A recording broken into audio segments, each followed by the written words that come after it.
আসসালামু আলাইকুম, welcome to Nova's mini world. অনেক গরম পড়ায় কিছুদিন যাবৎ শরীর খুবই খারাপ ছিল, যার কারণে আপনাদের সাথে ব্লগ শেয়ার করা হয়নি। সো ভাবলাম আজকে শেয়ার করি। তাই আজকে ফার্স্টে ভাবছিলাম যে কি করা যায়, তো আমি ভাবলাম যে অনেক দিন মোমো খাই না, তো আজকে মোমো ট্রাই করি। অ্যান্ড মোমোর জন্য আমি এই কারণে নিয়ে নিলাম চিকেন কিমা, যেটা আমি ব্লেন্ডারে করে নিয়েছি, আর আদা রসুন বাটা, পেঁয়াজ কুচি, কাঁচামরিচ কুচি, পরিমাণ মতো জিরা গুঁড়া, পরিমাণ মতো গরম মশলা, সয়া সস আর স্বাদ মতো লবণ দিয়ে, আর হালকা পরিমাণে আমি ব্ল্যাক পেপার এখানে অ্যাড করব, জাস্ট একটু যেন স্পাইসি হয়। আর এরপরে আমি এটা সুন্দর করে মাখিয়ে নিব ভালো মতো।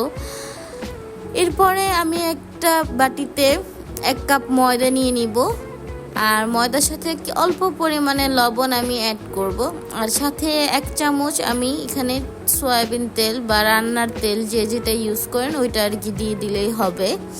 আর এরপরে আমি হালকা পরিমাণে পানি এখানে আমি অ্যাড করে দিব। আর রেসিপি করতে করতে আমার প্রিয় মানুষ আমাকে 1 গ্লাস শরবত খায়, তো শরবত খাওয়া শেষ করে এরপরে আমি এখানে পুর ভরা শুরু করে দেই মোমোসের জন্য। তো আমি হালকা একটা রুটি বানিয়ে নিই ছোট্ট করে, আর ওটা বানানোর পর মাঝখান থেকে আরেকবার মুখা দিয়ে আমি জাস্ট যে কোনো মুখা দিয়ে তোমরা এটা কেটে নিবা। অ্যান্ড কেটে নেওয়ার পরে দেখো আমি জাস্ট এইভাবে জাস্ট পুর ভিতরে দিয়ে সুন্দর করে আশেপাশে মুখটা বন্ধ করে দিয়ে দিচ্ছি।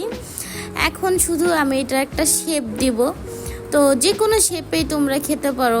আমি কিছুটা অন্থনের মতোই শেপ দিয়েছি, আমার কাছে এটাই সহজ মনে হয়েছে। সো এরপরে মোমোসগুলা বানানো অলরেডি হয়ে গিয়েছে, দেখতে খুবই ভালো লাগছিল।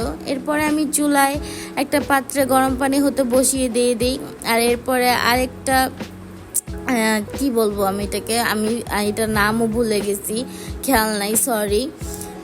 এরপরেই আমার মোমোসগুলা রেডি হয়ে গিয়েছে, অ্যান্ড আমি এটা এখন সস দিয়ে খাবো, বারবিকিউ অ্যান্ড টমেটো সস দিয়ে। আর মোমোগুলো খেতে যথেষ্ট মজা হয়েছে। তো কিছুক্ষণ পরে তোমাদের ভাইয়া পুরি নিয়ে আসে, আর এই পুরিটা আমি অলওয়েজ খাই হচ্ছে পেঁয়াজ কুচি, মরিচ কুচি আর একটা ম্যাগি মশলা দিয়ে, যেটা খেতে খুবই মজা হয়। সো ধন্যবাদ সবাইকে এতক্ষণ আমাদের পাশে থাকার জন্য অ্যান্ড আমাদের ব্লগটা দেখার জন্য। অবশ্যই সবাই লাইক, কমেন্ট অ্যান্ড শেয়ার করবেন।